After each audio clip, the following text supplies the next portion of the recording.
عالیان محلہ نے بڑی محنت لگن کے ساتھ اس مسجد کو آباد کرنے کے لیے یکم رمضان سے لے کر آج 25ویں رات ہے، شب قدر کی رات ہے۔ تاک راتوں میں سرکار نے فرمایا شب قدر کو تلاش کرو۔ یا الہ العالمین، جو بھی اہتمام کیا گیا تیرے پیارے حبیب جان کائنات حضرت محمد مصطفیٰ صلی اللہ علیہ وسلم دربار پیش کرتے ہیں، قبول منظور فرما۔ سرکار ابد کرام صلی اللہ علیہ وسلم کے توسل سے اس گھڑی تک جو حقدار بیدوار پہنچے گئے حضرت ملت کے جو قربار رفقا بزرگ آباء و اجداد ننیال سکر مقتدی اساتذہ متعلقین سرکار کی ساری امت جنہوں نے کڑوں پر لا الہ الا اللہ محمد رسول اللہ، عمومی طور پر خصوصی طور پر ابھی اس رمضان شریف میں ہمارے مسلمان بھائی قبلہ اول 16-17 مہینے پر سرکار ابد کرام صلی اللہ علیہ وسلم نے رخ کر کے نماز پڑھی، انہیں شہید کیا گیا،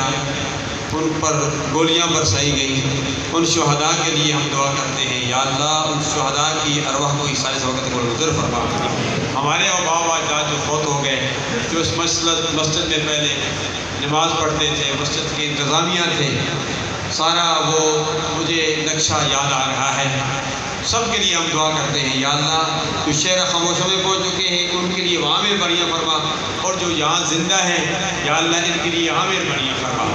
یا الہ العالمین، سردار غلام زاد صاحب بیمار ہیں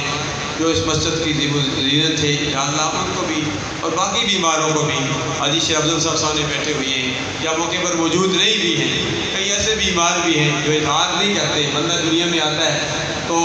4,500 بیماریاں لے کر آتا ہے، قوت مدافعت سے بیماریوں کا خاتمہ ہوتا رہتا ہے۔ سب سے بڑی قوت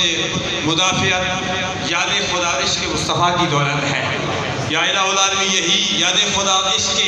مصطفیٰ کی دولت سے ہمارے سینوں کو منور فرما دے۔ یہی عشق مصطفیٰ کی دولت کو فرانا کرنے کے لیے شیخ طریقت ابو الفیض محمد الیاس قادری عطا مد ذلہ العالی دعوت اسلامی دین مصطفیٰ صلی اللہ علیہ وسلم کی ترویج کے لیے کام کر رہی ہے۔ باقی بھی آستان مدارس جس حوالے سے بھی کام کر رہے ہیں یا اللہ ان سب کو مزید ہمت و استقامت عطا فرما۔